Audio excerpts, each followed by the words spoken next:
For anyone in or obsessed with the fashion industry, there's no greater platform than models.com. I spent years using the site to discover anything and everything from who works with who to who represents what. It became my greatest cheat sheet when it was time to make informed proposals and key decisions. As the largest aggregate of information, it comes as no surprise that it's become the #1 reference database in the entire business. With over 30,000 talents and creatives listed and 3,000 brands and publications active every day, models.com has over 1 million visitors per month. As the go-to not just for creatives and talents, but any professional in the beauty, fashion, and luxury industry, its Pro Features members are able to search with specific filters and cross-reference pretty much anything. The only thing better is the fact that with access to your profile analytics, you can see exactly which brands and media are paying attention. Whether you're a fan of the creative industry or a member of its community, models.com is where you'll find exactly what you're looking for. You're listening to What's Contemporary Now, a show about culture, the people, places, and things that together make it up. With sustainability being a subject we always have to cover on this show, our latest voice on the matter is British stylist and founder of Reluxe Fashion, Clare Richardson. While most of the industry knows her work through the beautiful images she's had a hand in making, it's her very own platform that's newly taken the lead in the story of her life. After having had her daughter, Claire found herself far more aware and invested in the subject of our planet's future and started thinking about ways she could somehow contribute to the improvement on the part of fashion's role in the matter. Today we get to hear about her discovery of that passion and the journey that's led to the launch of what has quickly become a successful resale favorite for the conscious consumer. This is Clare Richardson, and we're talking about what's contemporary now. We like to start in the beginning with an autobiographical nod, which is a personal favorite for me, and set the stage. And given that the industry knows you as an accomplished stylist whose resume is made up of an impressive body of work, obviously adding entrepreneur to that list with a shiny halo of fast-growing success, I wanted to start and find out what you were like as a kid before it got all fanciful and complicated. I was shy and very nerdy. I was not into fashion. My family, parents had no interest in the world I surround myself with now. And I think it was about, around 13, 14, discovering magazines that blew me away. I want to say it was maybe an escapism as well. Just the photography, everything that inspired me. I think that really opened up a whole world to me. You describe yourself as having been shy, and I personally can't imagine that, because anybody who has decided to take on what you've decided to take on in your career requires a little bit of audacity. So at what point did the shyness start to go away? I think it's masking that. I'm very good at masking. So I think my husband will vouch. I think I am still shy. I'm really passionate about what I do, and I always have been.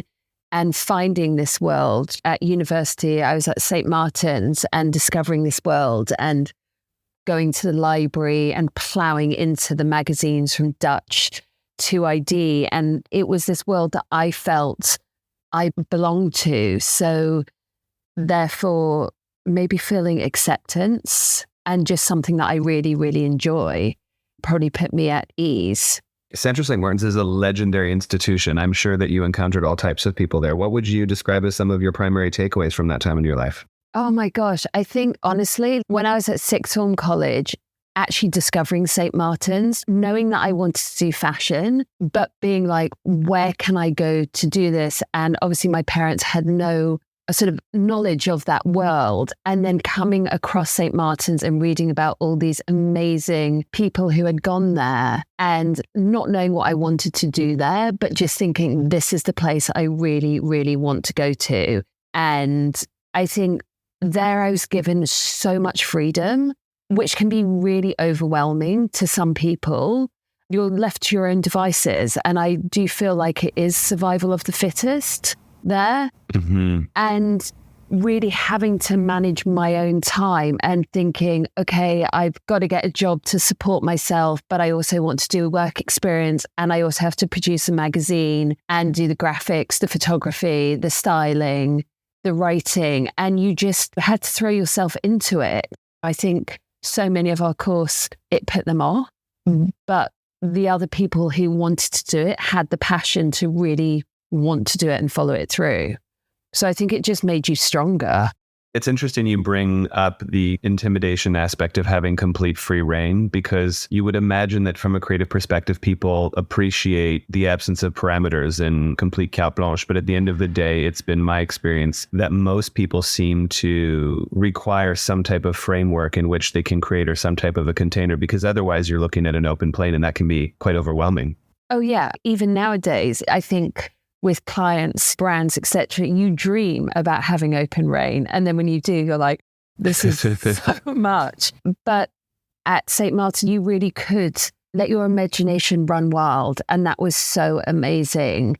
And just tapping into things you're into, be it music, films, everything. And you could go there and research. And I loved it. For me, it was like doing work experience and figuring out. I thought I wanted to be a writer. And then I realized I was really bad at writing and my dyslexia was not helping with my writing, and quickly figured out that was not the right thing to do. Did you have that in mind in addition to work in a hands-on capacity in fashion, or was it the initial? I mean, there were so many things that I wanted to do. Yeah. But initially it was to be a fashion writer, and I would travel up to London on my holidays when I wasn't being a shop girl, and would work at newspapers for free. And I started to be given things to write and just realized, wow, that is not my natural forte. I should not be going into that bit of it. So it was good. It was great because it was a process of elimination. I got to experience it and followed my intuition, my gut. That necessarily wasn't right.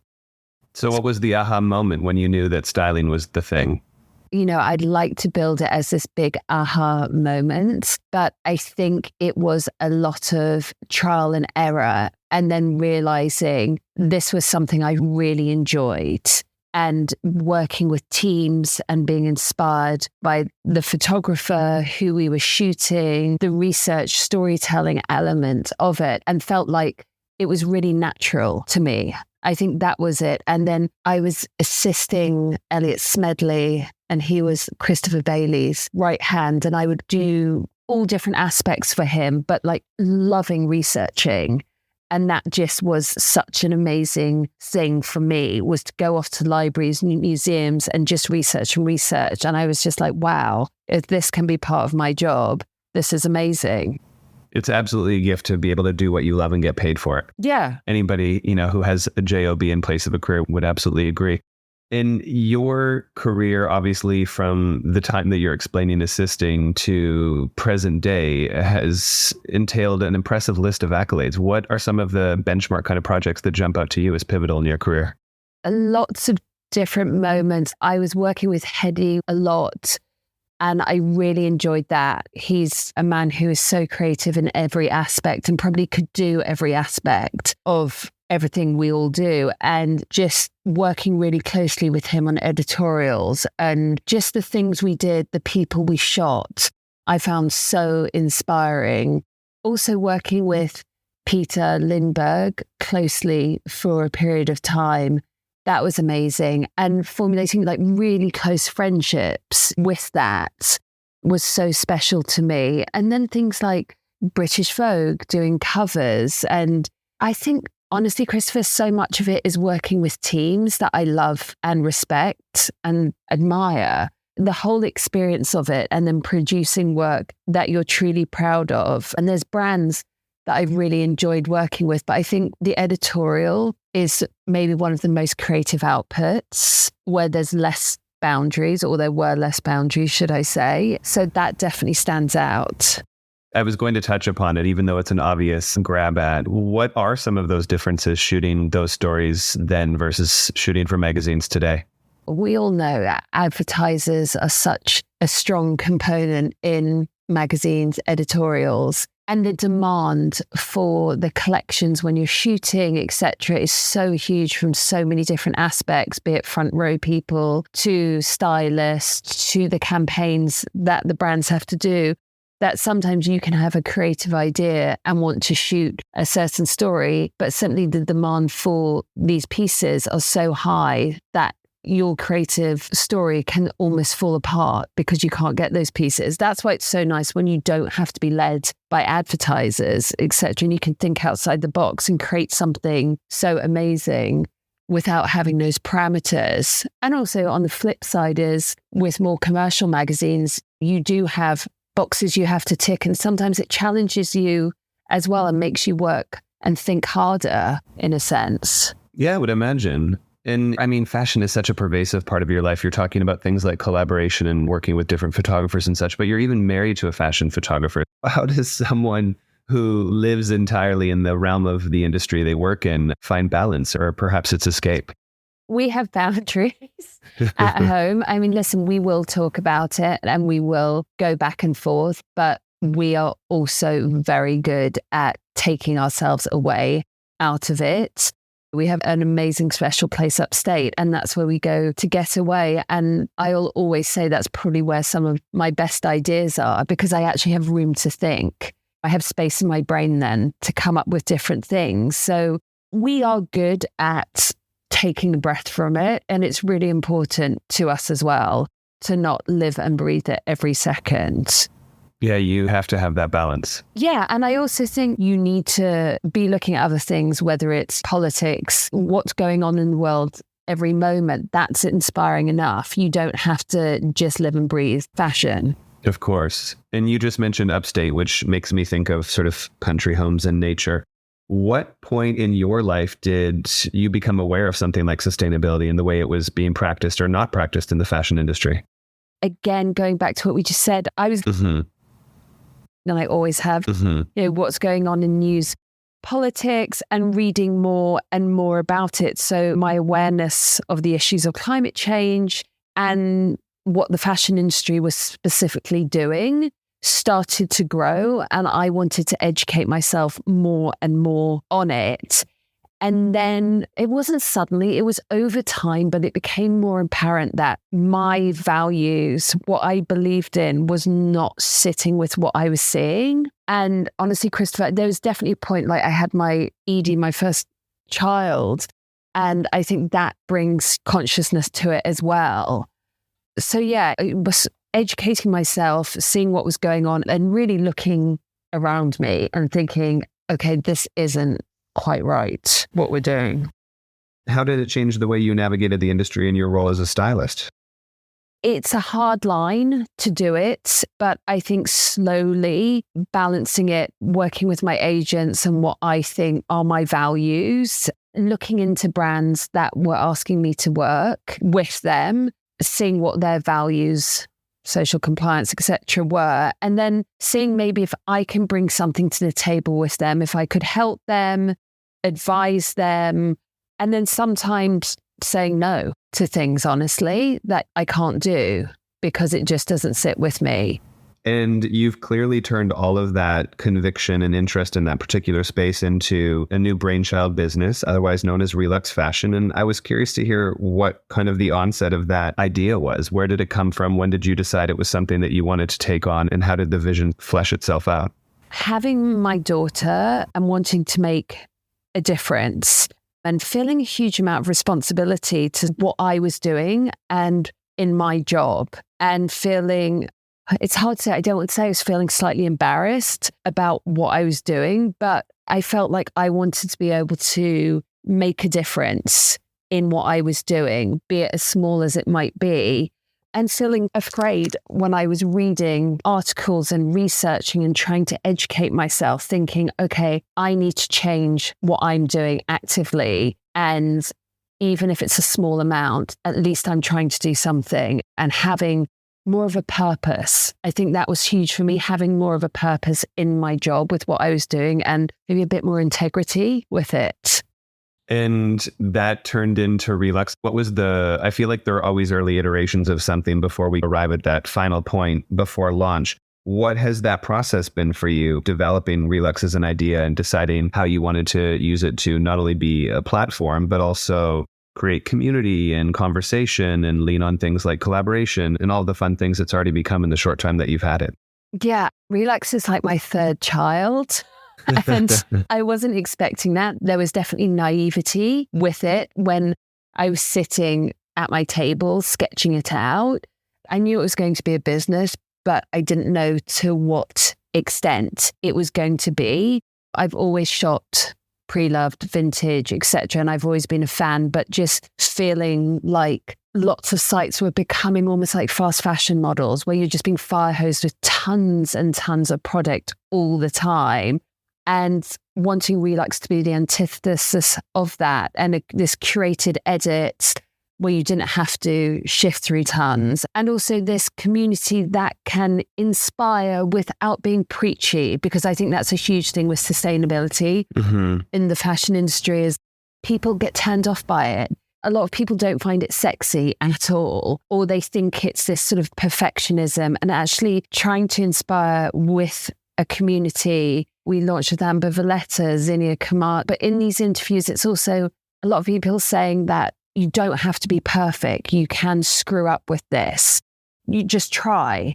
And for me, showing that small steps matter and not to shy away from that. If you can just do tiny things, it doesn't have to be that scary at all. It's so true and so well said. I think a lot of people get analysis paralysis when they think they're obligated to be all or nothing of something when it comes to making those changes.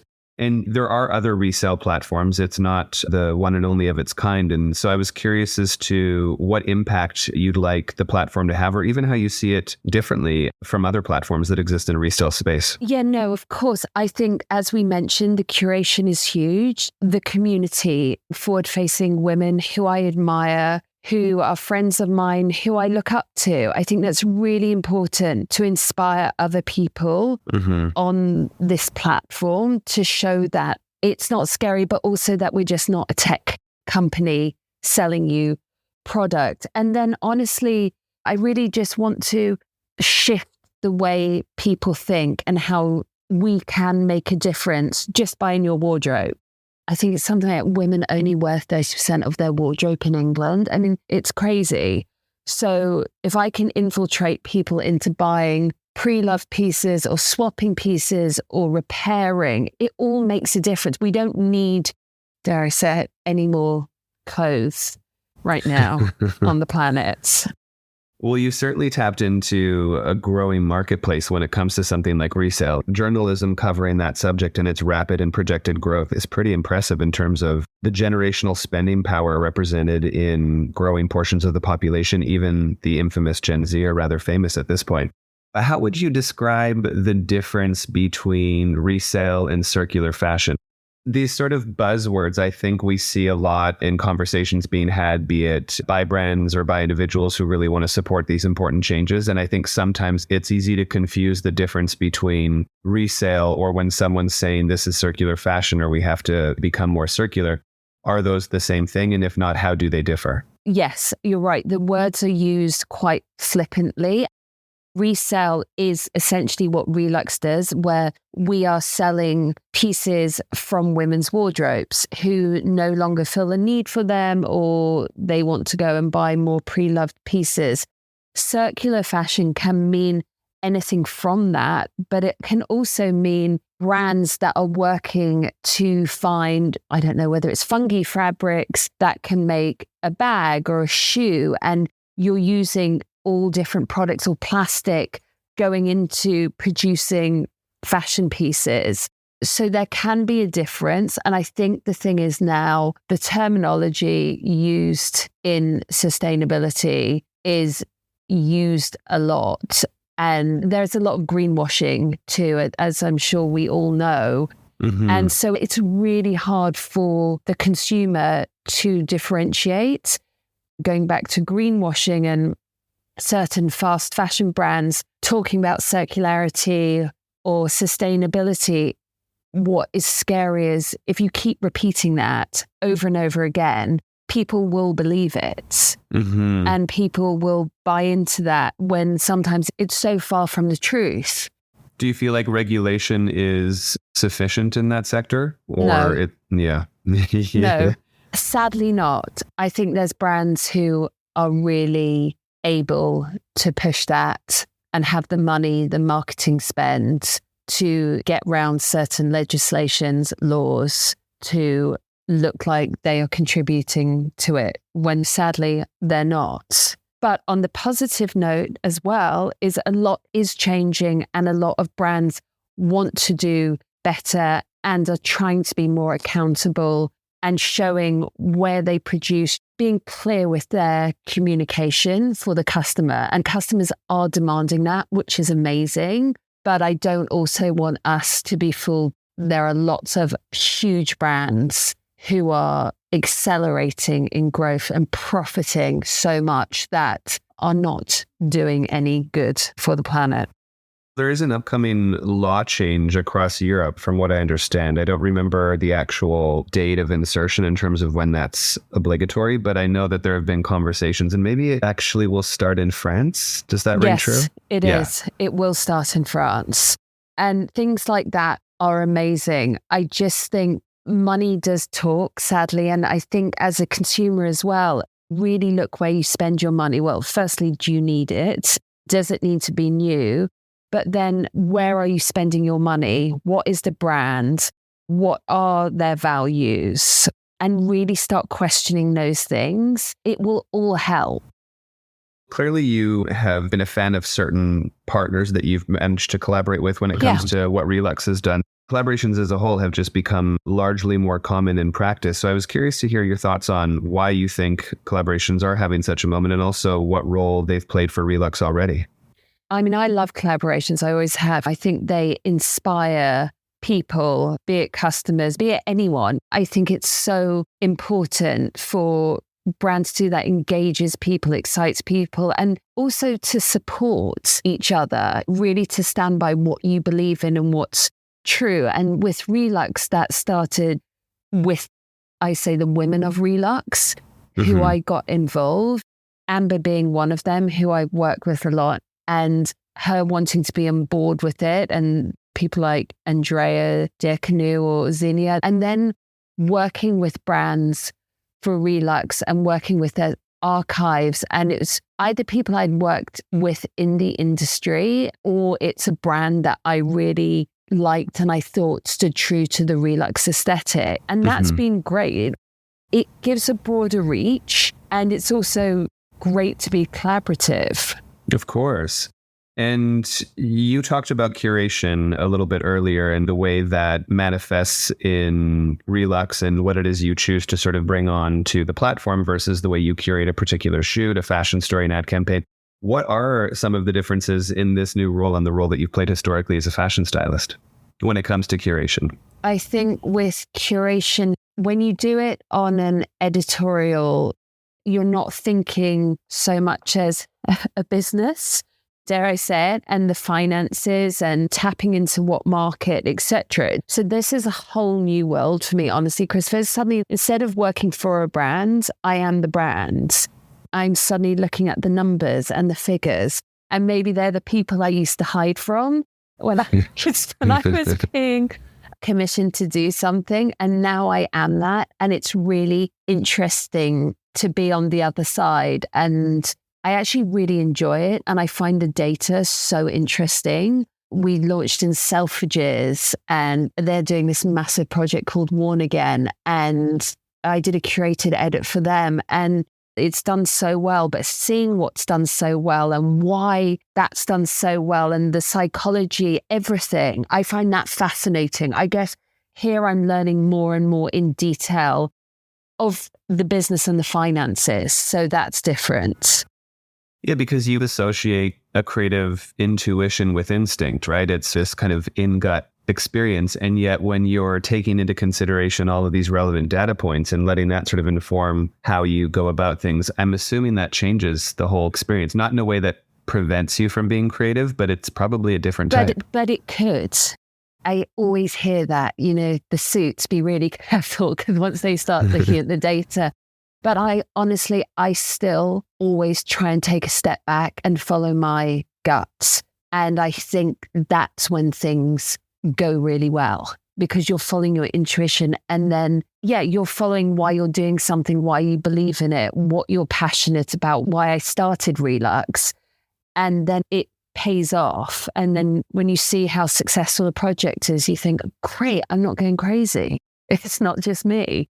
So that's always really rewarding. And yes, the figures, etc., do matter, but I really think it's also taking risks. I'm a firm believer you do have to take risks sometimes. I'm sure my team don't agree, but I will take risks with stuff because otherwise I'll never learn. You know, I've made some mistakes, of course, but I can learn from that. And it's better earlier on, pre-launch, I made one mistake that we won't talk about, and I really learned. Well, you mentioned your team. How big is the team already? Oh my gosh, honestly, it's growing. We're in interview processes right now for new people all the time. And it's brilliant. We're, 15 plus. It's amazing. My team is integral in so many different ways. And I remember talking to another very well-known female founder and her saying, just remember, you don't know how to do everything and you can't do everything. And don't think for a second you can. So the things you cannot do or don't know how to do, make sure there is someone there who can do that. And I've really learned that. I can't do everything. I don't have the bandwidth. And I don't know everything. I really don't. I've always been like this. I want to learn off other people and ask questions. And my husband, it drives him insane. But there's that curiosity. I want to learn and ask way too many questions when I meet people. I love that. I'm definitely guilty of the same curiosity. And I find some people, if they don't understand it at first or realize that you're like that in general, they're kind of like, well, what's the interview about? But then at the same time, I feel like some people find it quite refreshing because most people are waiting for the chance to talk about themselves. And when you encounter someone who's genuinely curious about you, it dislodges all these truths and you find yourselves in really great conversation. Yeah, I mean, I love it. When I meet a person and I'm listening to them, I will have about 6 questions after they've finished their few sentences, and it's like, oh God, here goes Claire's interview process. But I've always been like that, intrigued by people watching, understanding different things. That's how I've learned, to be honest. Maybe that's why I don't think you're shy, or you don't seem shy anyway. There's always another generation coming up in the world. And as we mentioned, buzzwords like resale, circular fashion, or sustainability itself, these are all becoming a part of the collective consciousness and just much more normalized than they were even a few years ago. So What type of advice do you have specifically for a kind of budding stylist or editor who is environmentally conscious and does hold those values coming up in the industry today? How would you suggest they navigate opportunities? Because it's still a tricky terrain. Honestly, I think be true to yourself. Don't shy away from it. If you believe in it and it matters to you, make it part of your job. Find a tribe of people who inspire you. You know, if you're a stylist and it's editorials, you know, who you're shooting, there's so many people who is doing amazing work, from models, activists, etc., a combination of them. Make it part of your work. And brands, look at the brands you're working with and seeing that they're not just selling and discarding. You can stand up to it and not be afraid. And I think even more so now. And if you have a platform, be it Instagram and stuff, talk about it. You'll inspire other people and celebrate it. Don't be scared of it. I think there's so much going on now. And fashion is so powerful that you can really harness that and make it an amazing thing and still have lots of freedom within it, especially nowadays. It's talked about so much. When I started having these questions, being intrigued by it, it was smaller. So I think you can really use it for a positive in your career. I love that. And you're a mother. Obviously, we spoke about your children. Yeah. You're a successful stylist. You're now a business owner. And to the audience who looks at you as someone who has it all, what dreams remain on the list that have yet to be achieved? A balance. I still can't get that right.